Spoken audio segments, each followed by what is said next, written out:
Qahramonovich, yoshlarning migasini aynitmang. Ota-onasi aytgan inson bilan turmush qurib, baxtli yashayotganlar ham ko'p.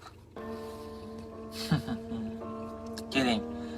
Dehqonchasiga jaydari qilib tushuntiraman. O'sha ota-onasi uchun majburlikdan turmush qurganlar baxtli ko'rinishi mumkin, lekin baxtli emas.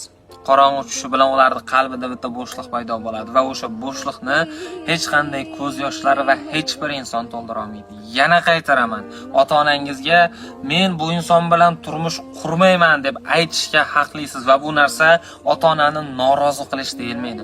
Ota-onangizga har kuni yaxshi ko'rishingizni ayting.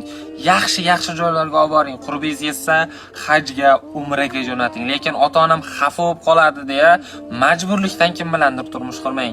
Ertaga afsus qilib yurasiz. Vaqtida ota-onamga aytsam bo'larkan deb. Shoshilmang. Hech qachon shoshilmang. Unutmang.